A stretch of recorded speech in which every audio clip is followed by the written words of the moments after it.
दर्ज हुए हैं तो उसकी कॉपी नहीं मिली है किसी को नहीं मालूम अभी तक कि उस एफआईआर में क्या है, कौन सी धाराएं कौन सी नहीं है। जब ये लड़कियां मेडल जीत के आती हैं तो हम सब ट्वीट करते हैं, सब कहते हैं कि हमारा गर्व है, सारे जितने भी नेता हैं हम इंक्लूडेड इसमें, हम सब कहते हैं कि ये सबसे बड़ी बात है, देश के लिए अच्छा है, ये है, इन्होंने देश का गर्व सम्मान रखा है।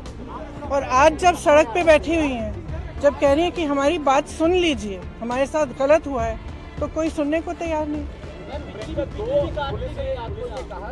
मैंने आपसे, आप बार बार यही कह रहे हैं, मैंने आपसे कहा ना, अगर एफआईआर दर्ज हुए हैं तो कम से कम इनको दिखाना चाहिए कि क्या है, कॉपी देनी चाहिए।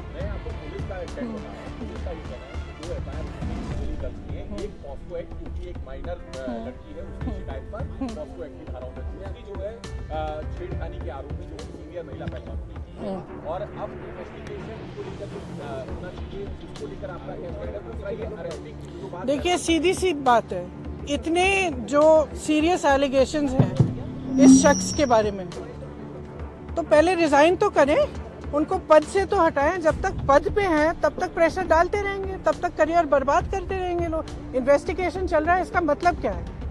मतलब क्या है? अगर वो आदमी उसी पद पे है जहां सबसे ज्यादा पावर है सबके ऊपर, सारे प्लेयर्स के ऊपर, इनके करियर को बर्बाद करने के लिए, इनको तंग करने के लिए, प्रेशराइज करने के लिए, तो फिर आप कैसे कह सकते हैं कि एफआईआर इन्वेस्टिगेशन? क्या मतलब है इसका? पहले रिजाइन करिए, उसको हटाएं पद से, उसका पावर तो लीजिए।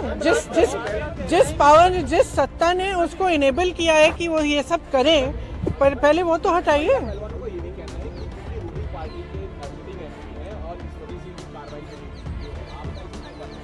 देखिए, जो मैं सुन रही हूँ, जो मुझे बताया गया है, और मैं पूरी तरह से बिलीव करती हूँ, क्योंकि ये लड़कियाँ जो हैं इतनी मेहनत करती हैं, इतनी ट्रेनिंग के लिए, इतने शोषण इनको देखने पड़ते हैं, इतना करना पड़ता है एज इट इज़, अपनी फैमिलीज़ के लिए, परिवार के लिए, देश के लिए, प्रदेश के लिए इतना कर रही हैं, तो कुछ कह रही हैं कि इनके साथ, और एक नहीं कह रही है, बहुत सारी ऐसी लड़कियां हैं जिनके साथ ये सब हुआ है।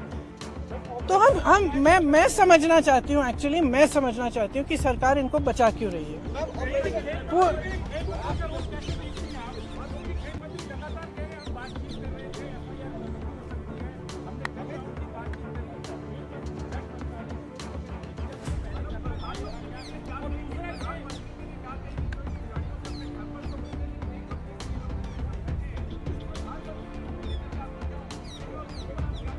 प्रधानमंत्री से मेरी कोई उम्मीद नहीं है,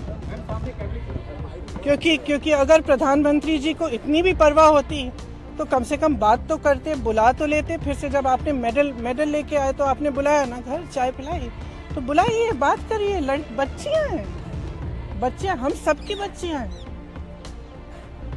और मतलब क्या कह रही, ये कह रही है ना कि हमारी,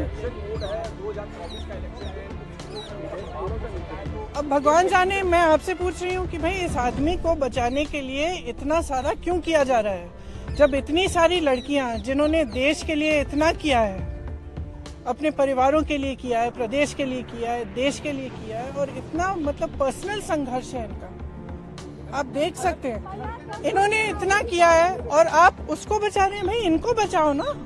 हमारे देश के बारे में ये क्या कहता है अगर हम अपने बच्चियों को नहीं बचा सकते?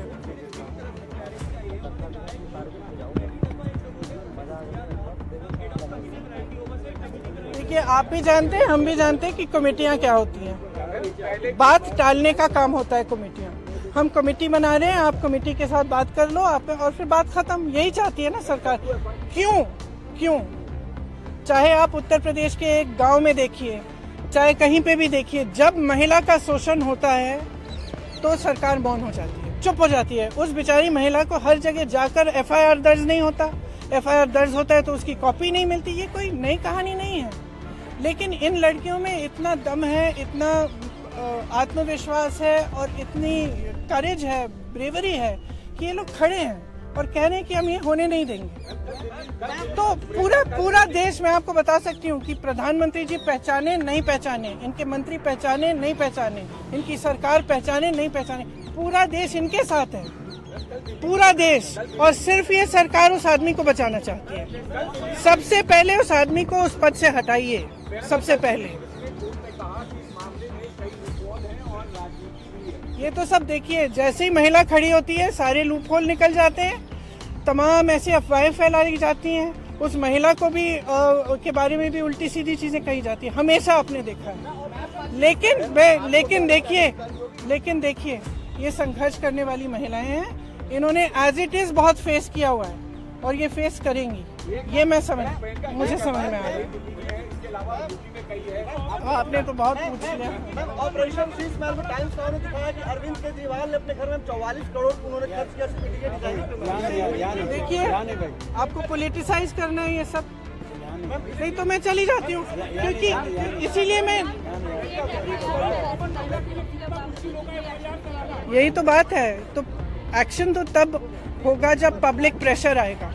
फ्रैंकली आज ये स्थिति है कि पब्लिक इनके साथ है, पब्लिक प्रेशर डाले। मैं इस देश की हर एक महिला को, हर एक लड़की को कहना चाहती हूँ, ये लड़कियाँ अकेली खड़ी हैं यहाँ, आप इनके साथ खड़े हो और इनकी आवाज़ को आप बुलंद करो, क्योंकि जब तक आप खड़ी नहीं होंगी तब तक कोई एक्शन नहीं होगा। इस मामले को निपटने की कोशिश होगी, उसके बाद कुछ नहीं होगा।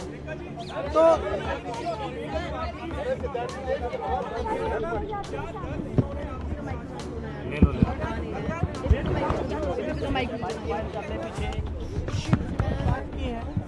इसलिए हम अलग बैठे थे, तो मैं यहाँ क्यों बताऊँ वो बातें, वो इनकी निजी बातें हैं। लेकिन मैं इतना बताना चाहती हूँ कि मुझे इन पर बहुत गर्व है कि ये आज इस चीज़ को लेकर खड़े हुए हैं और इसमें कोई पॉलिटिकल बात नहीं है।